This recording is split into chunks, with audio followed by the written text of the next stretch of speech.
जय श्री कृष्णा। राधे राधे। भक्तों, माता पार्वती के विशेष आग्रह करने पर भगवान शिव ने माता पार्वती को भागवत कथामृत पान कराया। वही मैं आगे आपसे बताती हूँ। एक बार देवर्षि नारद कैलाश गए। वहाँ उन्हें माँ पार्वती जी मिली। नारद जी ने उनसे कहा कि शिव जी ने उनसे एक बात छुपाई है। क्या छुपाई है? वे जो मुंडों की माला पहना करते हैं वे किसके मुंड हैं? माता पार्वती जी ने शिव जी से पूछा तो वे गंभीर हो गए। उन्होंने बताया कि प्रत्येक त्रेता युग में उन्होंने मीस माता पार्वती जी ने दक्ष के यहाँ जन्म लिया और मुझसे विवाह किया, मीस शंकर जी से विवाह किया और अपने पिता के घर में स्वयं को यज्ञ में भस्म किया है। ये सब मुंड तुम्हारे ही हैं, अर्थात माता पार्वती के ही मुंड हैं। और मैं तुम्हें अत्यंत प्रेम करता हूँ, अर्थात माता पार्वती को भोलेनाथ अत्यंत प्रेम करते हैं। इसलिए भोलेनाथ सदैव ही वह मुंडों की माला पहने रखते हैं। पार्वती जी घबराकर बोली कि इस जन्म मरण के चक्र से कैसे मुक्ति मिल सकती है। तब महादेव जी ने इसका उपाय केवल और केवल श्रीमद् भागवत कथामृत पान को बताया है। तब पार्वती जी के भागवत कथा सुनाने के आग्रह पर शिव जी ने 2 व्यवस्थाओं के लिए पार्वती जी से कहा। प्रथम व्यवस्था क्या होनी चाहिए? पूर्ण एकांत होना चाहिए, वहां पर कोई भी अन्य जीव जंतु नहीं होना चाहिए।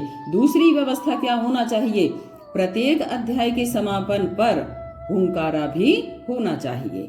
आदेश के अनुसार समस्त जीव वहां से चले गए, लेकिन केवल एक तोते का अंडा वहां पर रह गया। 9वें स्कंध तक पार्वती जी ने कथा सुनी और हुंकारा भी दिया। इसके बाद उन्हें नींद आ गई। शिव जी आंख बंद करके कथा सुना रहे थे। हुंकारा मिलते रहने से उन्होंने कथा को पूर्ण किया। पार्वती जी ने पूछा कि 9वें स्कंध के बाद क्या हुआ? शिव जी बोले कि कथा तो समाप्त हो गई है, पर हुंकारा किसने दिया? देखा तो एक शुक पुत्र पेड़ पर बैठा था, जो व्यास पीठ को प्रणाम किए बिना ऊंचे आसन पर बैठकर कथा सुन रहा था। इसलिए शिव जी को क्रोध आया तो त्रिशूल से उस शुक पुत्र को मारने चले। भयवश शुक पुत्र वहां से भागता हुआ व्यास जी के आश्रम में सुरक्षा के लिए पहुंच गया। वहां व्यास जी की पत्नी बाल सुखा रही थी।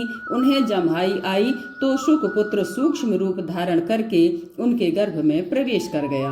पीछे पीछे शिव जी आए तो उन्होंने शुक पुत्र के बारे में व्यास जी से पूछा। श्री व्यास जी ने सब जानकर शिव जी से कहा कि हे भोलेनाथ, वो जो शुकपुत्र हैं वो भोलेनाथ ही हैं। जो प्राणी भागवत कथा का अमृत पान कर चुका है उसे आप कैसे मार पाएंगे? इसलिए ऐसा सुनकर शिव जी वापस चले गए। संसार में आने पर माया घेर लेगी, इस भय के कारण सुखदेव जी 12 वर्षों तक व्यास जी के अनुग्रह को ठुकराते हुए माता के गर्भ में ही बने रहे। व्यास जी ने भगवान नारायण से उन्हें भय मुक्त कराया। तब वे गर्भ से बाहर आए और उसी समय उन्हें वैराग्य हो गया। ऐसा वैराग्य हो जाने पर दिगंबर अवस्था में ही वह तपस्या के लिए चल दिए। मार्ग में स्नान करती हुई युवतियों ने उन्हें नग्न अवस्था में देखकर भी वस्त्र नहीं पहने, परंतु उनका पीछा कर रहे बुजुर्ग व्यास जी को देखकर संकोचवश वस्त्र धारण कर लिए, क्योंकि शुकदेव जी स्त्री पुरुष के भेद से निर्लिप्त थे और व्यास जी सांसारिक जीव थे।